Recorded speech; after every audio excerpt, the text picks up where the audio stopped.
Morning all of students. तो चलिए आज हम स्टार्ट करते हैं। आज हम पढ़ेंगे बिंदु आवेश के कारण किसी बिंदु पर विभव, potential at a point due two point charge. ठीक है, तो चलिए हम देखते हैं। यहां पर मान लेते हैं बिंदु जो है ओ पर एक आवेश रखी हुई है और इससे जो है आर दूरी पर एक बिंदु जो है पी है, जहां पर हमको विद्युत विभव ज्ञात करनी है। ठीक है, अब हम आगे देखें तो O से जो है x दूरी पर, O से x दूरी पर एक बिंदु जो है A है, जहां पर Q0 आवेश रखी हुई है। ठीक है, और इससे जो है dx अल्प दूरी पर एक बिंदु जो है B है, बिंदु B है, ये आपका विद्युत क्षेत्र के लिए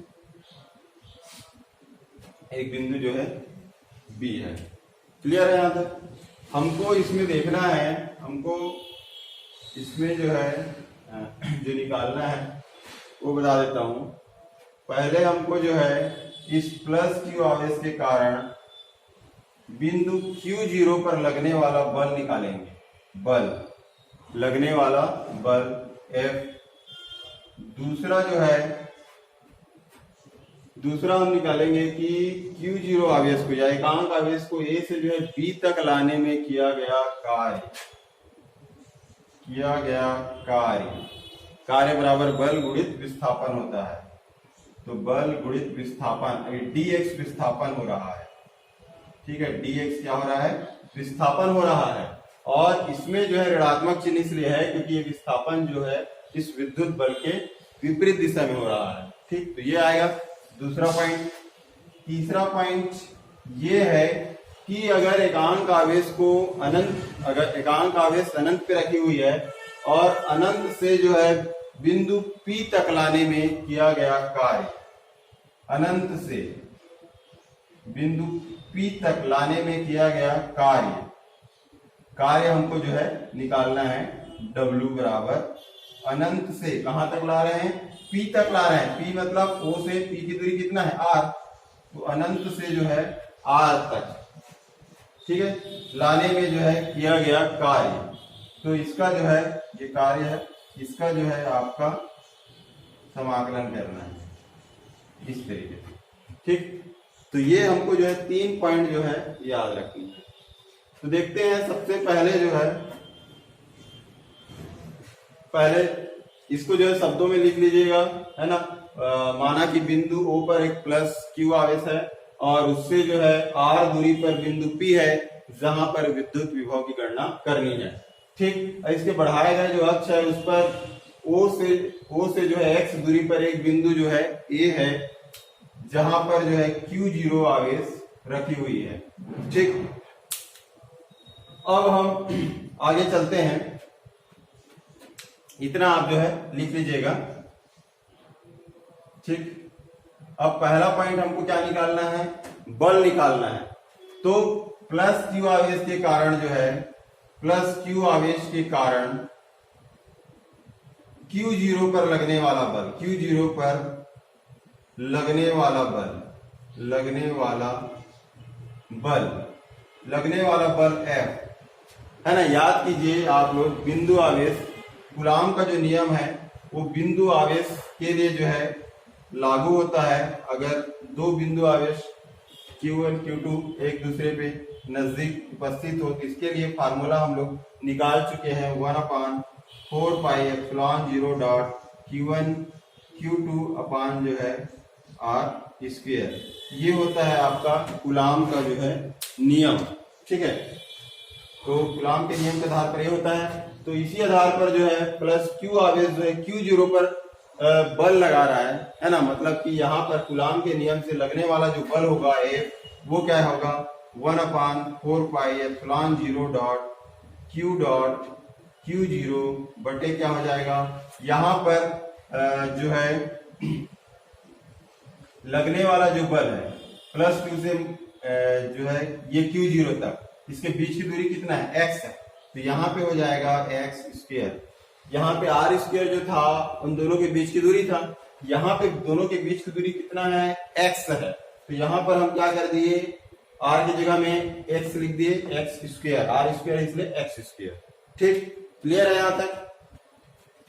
चलिए, ये हो गया आपका समीकरण नंबर ए।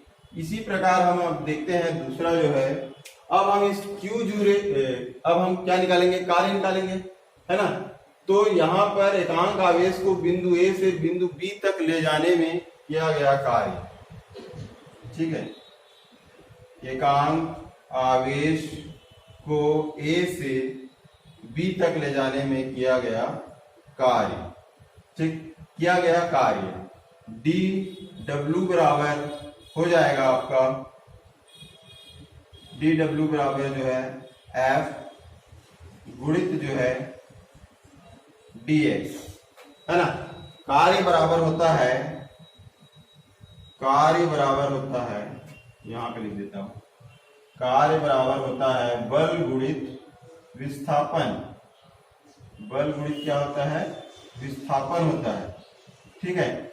तो बल, तो यहाँ पे दोनों के बीच लगने वाला बल कितना है आपका, ये है, और इसको जब हम यहां से यहां तक जब ले जा रहे हैं तो जो विस्थापन हो रहा है वो विस्थापन क्या है, कितना है, dx है, यहां से आ गया तो, और ये विस्थापन जो है विद्युत बल के विपरीत डायरेक्शन में हो रहा है, इसलिए क्या है, इसमें माइनस का चिन्ह लगा हुआ है। ये हो गया हमारा समीकरण नंबर 2। अब समीकरण नंबर जो है तीसरा जो पॉइंट हम ये निकालेंगे, है ना। तो तीसरा पॉइंट जो बताया हूं मैं, तीसरा पॉइंट क्या बताया हूं, अब एकांक आवेश को बिंदु ए से जो है बिंदु बी तक, एकांक आवेश को मान लेते हैं अनंत पे रखी हुई है। अब एकांक आवेश को अनंत से बिंदु P तक लाने में किया गया कार्य की गणना करना है, ठीक है। तो यहां पर तीसरा पॉइंट लिखेंगे, एकांक आवेश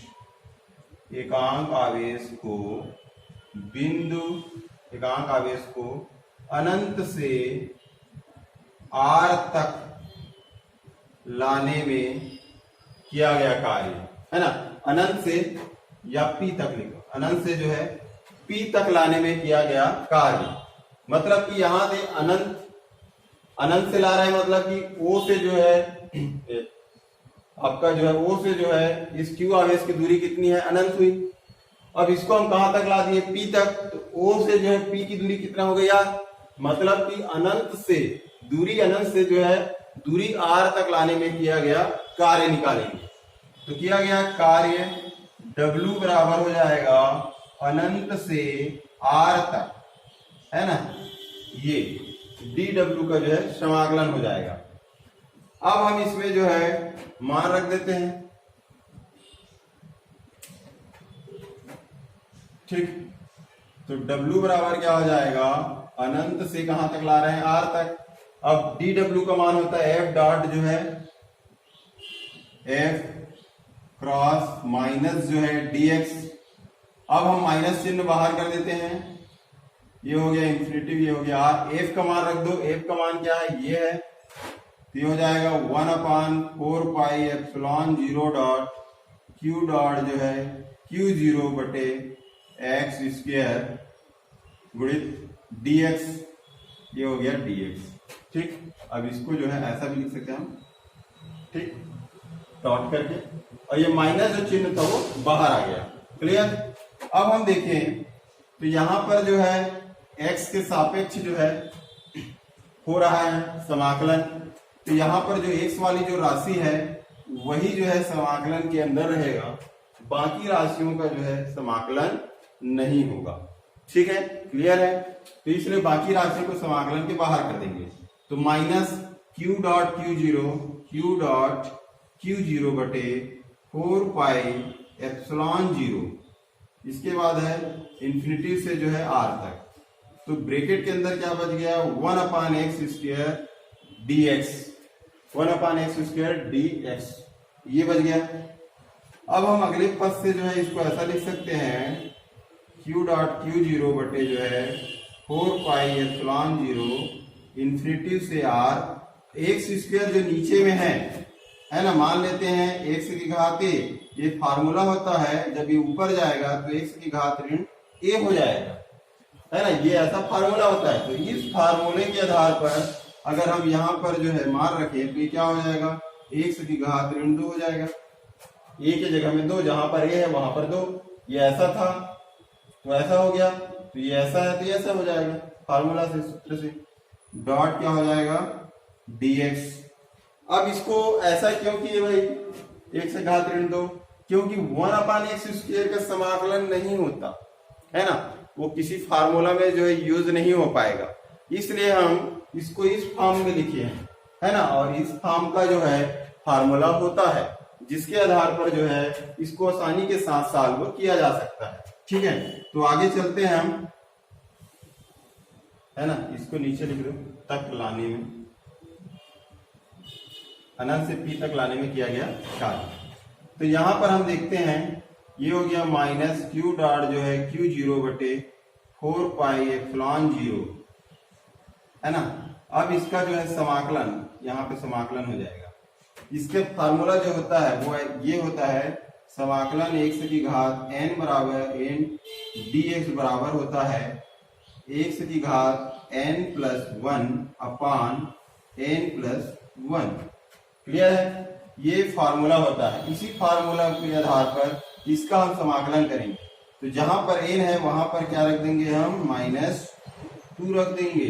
ठीक है, यहाँ पे x की घात n है, यहाँ पे x की घात ऋण 2 है, मतलब n के स्थान पर क्या लिखा है यहाँ पर ऋण 2, तो जहां जहां n है वहां वहां हम ऋण 2 लिख देंगे। तो इस फार्मूला से इसका समाकलन हो जाएगा x, यहाँ पर n है मतलब ऋण 2 धन 1 बटे नीचे में भी ऋण 2 धन 1 हो जाएगा, ऋण 2 धन 1 हो जाएगा।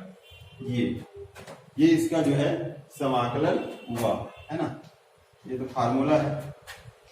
अब हम देखें इसका जो लिमिट है, ये इसको अपर लिमिट बोलते हैं, इसको लोअर लिमिट बोलते हैं, उच्च सीमा और निम्न सीमा। तो ये उच्च सीमा को यहाँ पे ब्रैकेट के बाहर और निम्न सीमा जो है ये आपका जो है ब्रैकेट के जो है नीचे बाहर में, ये ऐसा हो जाएगा। ठीक, अब जो है इसको जब सॉल्व करोगे आप तो इसके लिए भी एक फार्मूला होता है, जैसे मान लेते हैं x की घात a बटे b, ये जो लिमिट है इसको कैसे रखेंगे हम, एक बार x के स्थान पर a रखेंगे, x के स्थान पर a रखोगे तो क्या हो जाएगा, ये a आ जाएगा, फिर माइनस का चिन्ह लगाएंगे, फिर जो है निम्न सीमा को रखेंगे x के स्थान पर, तो हो गया b। ये आपका जो है फार्मूला मान के चलो इसको, और इसी आधार पर पहले उच्च सीमा का मान रखेंगे, फिर माइनस का चिन्ह लगाएंगे, है ना, ये फार्मूला है माइनस का चिन्ह लगाने का, फिर निम्न सीमा को लिखेंगे। ठीक, तो इसी आधार पर हम आगे जो है इसका जो है लिमिट लगाएंगे। तो फिलहाल तो अभी इन दोनों को जो है घटाते हैं, तो -2 प्लस जो है 1 को घटाएंगे तो 1 आएगा, और -2 जो है 2 जो है 1 से जो है बड़ी राशि है इसलिए, और 2 के सामने माइनस का चिन्ह है इसलिए यहाँ पे आ गया माइनस। ठीक, तो इसको घटाएंगे तो माइनस जो है 1 होगा, तो ये तो जानते हैं सब लोग। तो इसको हम यहाँ पे लिखते हैं, ये हो जाएगा माइनस जो है q डॉट q0 बटे हो जाएगा 4πε0, और ब्रैकेट के अंदर में हो जाएगा ये x की घात ऋण 1 बटे क्या हो जाएगा, ऋण 1, और ये हो जाएगा r, और ये हो जाएगा इन्फिनिटी। ठीक, क्लियर है। अब ये ऋण यहाँ पर भी है और यहाँ पर भी है, ये दोनों जो है ऋण ऋण धन हो जाएंगे। ठीक, या ऋण ऋण कट जाएंगे जैसा भी है, तो ये हो जाएगा आपका q डॉट q0 बटे 4πε0 बटे x की घात ऋण 1, x की घात ऋण 1 है तो इसको हम ऐसा लिख सकते हैं 1/x।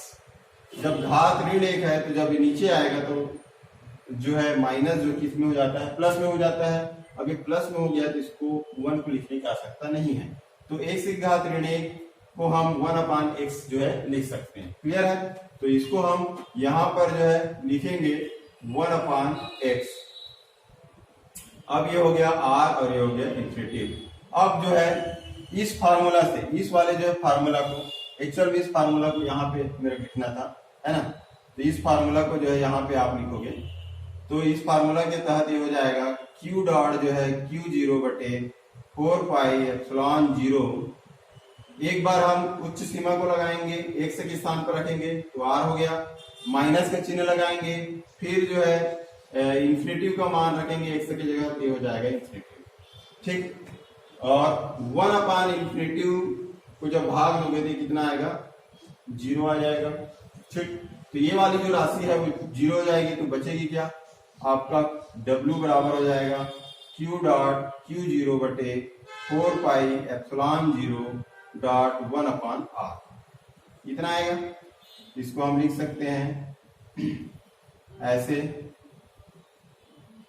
1/4 pi epsilon 0 dot q0 बटे r। ये ऐसा लिख सकते हैं हम लोग। ठीक, ये हो गया समीकरण नंबर 3। अब इसके बाद हमको निकालना क्या है? विभव निकालना है। विभव निकालना है, तो विभव जब निकालना है तो मैं इसको रब कर देता हूं, है ना? ये फार्मूला है, समझ में आ गया होगा ये। तो विभव निकालना है तो विभव का फार्मूला होता है v बराबर जो है W बटे जो है q0 होता है, मतलब एकांक आवेश को अनंत से विद्युत क्षेत्र के किसी बिंदु तक लाने में किया गया कार्य, उसका विभव कहलाता है। तो विभव बराबर W बटे q, तो यहाँ पर W का मान रख दो, W ये हो गया 1/4 पाई एप्सिलॉन 0 डॉट q0 बटे जो है r। ठीक, बटे ये इतना जो मान है W का मान हुआ, और W के नीचे क्या है? q0 है, यहाँ पे हम W के नीचे q0 कर लेंगे। ठीक, ये हो गया पूरी राशि क्या है? W मतलब किया गया कार्य, ये उसके नीचे में q0 है, q0 कर दी। अब ये q0 और q0 कट जाएगा, तो बचेगा क्या? 1/4 पाई एप्सिलॉन 0 डॉट q बटे जो है r, ये बचेगा।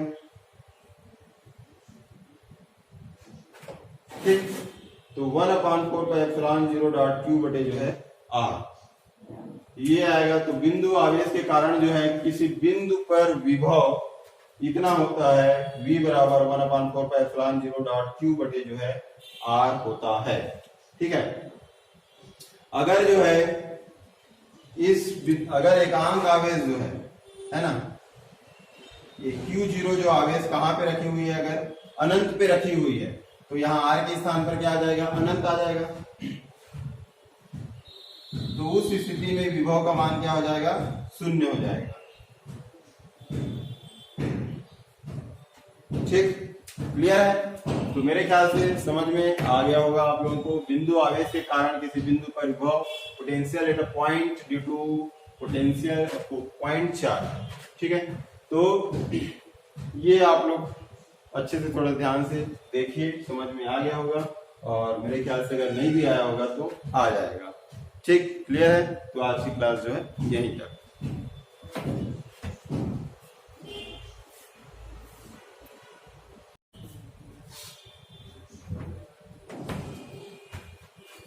Good morning all of student. तो चलिए आज हम स्टार्ट करते हैं आवेशों के निकाय के कारण विद्युत विभव। ठीक है, तो अभी हम पिछली क्लास में हम देखे थे कि बिंदु आवेश के कारण जो है किसी बिंदु पर विभव देखे थे। अब जो है आवेश के निकाय, है ना, एक आवेश के कारण देखे, अब आवेशों के जो है निकाय के कारण जो है विभव देखते हैं। तो मान लेते हैं यहाँ पर एक जो है प्लस q आवेश है, और इससे जो है r1 दूरी पर बिंदु जो है मान लेते हैं यहाँ पर बिंदु जो है P है, और इससे जो है r1 दूरी पर एक आवेश जो है q1 रखी हुई है। ठीक है, तो इसके कारण जो है बिंदु P पर विभव, इसी प्रकार जो है r2 दूरी पर अगर q2 आवेश रखा हुआ है, उसके कारण r3 दूरी पर q3 जो है आवेश रखा है, उसके कारण इसी प्रकार अगर हम देखें तो आर एन दूरी पर क्यू एन आवेश रखी हुई है, तो उसके कारण जो है किसी बिंदु पर विभव। ठीक, तो हम देखते हैं बिंदु P पर जो है इन सब के कारण जो विभव होगा, है ना, तो उसको हमको ज्ञात करना है, मतलब परिणामी विभव जो है हमको निकालना है। तो चलिए सॉल्व करते हैं, है ना। तो सबसे पहले तो आप यही लिखोगे कि बिंदु P से जो है R1 R2 R3 dash dash dash Rn दूरी पर क्रमशः Q1 Q2 Q3 dash dash dash Qn आवेश जो है रखी हुई है। ठीक है, प्रत्येक आवेश के कारण जो है बिंदु P पर विभव निकालना है। अतः हमको जो है बिंदु P पर परिणामी विभव कितना है ये ज्ञात करनी है। ठीक है, यहां तक आप लिखिए। इसके बाद हम देखते हैं पहला पॉइंट कि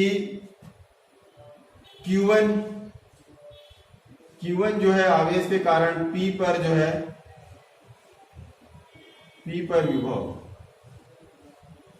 Q1 आवेश के कारण, यह है Q1 आवेश के कारण बिंदु P पर विभव कितना हो जाएगा, V1 बराबर 1/4 पाई एप्सिलॉन 0 डॉट Q बटे जो है R1 हो जाएगा। ठीक, दूरी कितना है, R1 है, इसलिए यहाँ पर R1 हो गया। ये हो गया समीकरण नंबर 1। इसी प्रकार जो है Q2 आवेश के कारण बिंदु P पर विभव कितना हो जाएगा, V2 बराबर 1/4 पाई एप्सिलॉन 0 डॉट Q बटे जो है R2 हो जाएगा। ये हो गया समीकरण नंबर 2।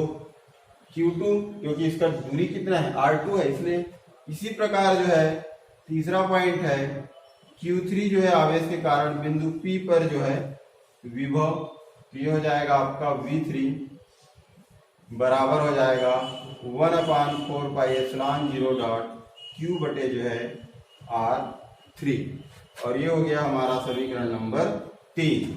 इसी प्रकार हम देखें डैश डैश डैश, तो आपका जो है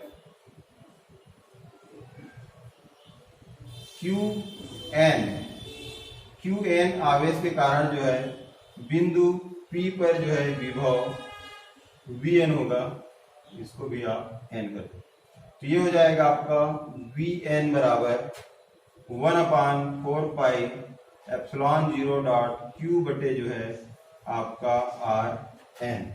ठीक, और अच्छा ये यहाँ भी चेंज करना है आपको, Q1 Q2 Q3 और Qn, क्योंकि Qn आवेश के कारण आप निकाल रहे हैं। तो ये हो गया आपका मान लो समीकरण नंबर 1।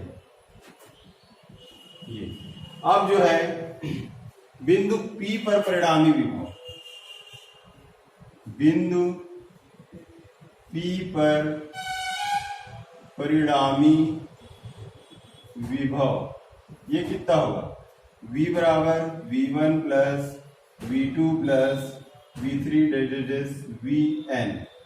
मान रख दीजिए, मान रखेंगे V1 का मान ये है 1/4 पाई एप्सिलॉन 0 डॉट Q1 बटे जो है R1 plus 1/4 pi epsilon 0 dot Q2 बटे जो है R2 plus 1/4 pi epsilon 0 dot Q3 बटे जो है R3 plus dash dash dash 1/4 pi epsilon 0 dot Qn बटे क्या हो जाएगा Rn। क्लियर है। अब देखो सभी पदों में जो है आपका 1/4 पाई एप्सिलॉन 0 ये जो है कॉमन है, ये सभी पदों में जो है कॉमन दिखाई दे रहा है आप लोग। ठीक, तो इसको कॉमन निकाल लीजिए 1/4 पाई एप्सिलॉन 0। अब ये कॉमन निकल गया। अब ब्रैकेट के अंदर क्या बचा, ये Q1 बटे R1 प्लस ये बच गया Q2 बटे R2 प्लस Q3 बटे जो है R3 प्लस डेस Qn बटे क्या हो जाएगा Rn हो जाएगा। क्लियर है यहाँ तक। ये अब हम जो है इसको हम लिख सकते हैं V बराबर सिग्मा I बटे जो है 1 से लेकर I बटे जो है n तक। ठीक, अब यहाँ पे आ जाएगा QI बटे जो है RI। इसका मतलब क्या है, अगर सॉरी आई का मान जैसे 1 रखते हो तो ये क्या हो जाएगा, Q1 R1 हो जाएगा। आई बराबर 2 रखेंगे तो Q2 I2 हो जाएगा। 3 रखेंगे तो क्या हो जाएगा, Q3 I3। और आई बराबर 8 रखेंगे तो क्या हो जाएगा, QN और जो है IN हो जाएगा। क्लियर है। तो ये सभी पद और इस सिग्मा ये वाला जो समेशन का जो चिन्ह है, इसको ये जो है योग के लिए है, तो सभी का योग, इसको शॉर्ट रूप में ऐसा हम लिख सकते हैं। ठीक है, क्लियर है। तो ये आपका जो है आवेशों के निकाय के कारण विद्युत विभव, आवेशों के जो है निकाय के कारण जो है विद्युत विभव हुआ। ठीक है, थैंक यू वेरी मच। आज की क्लास यही तक।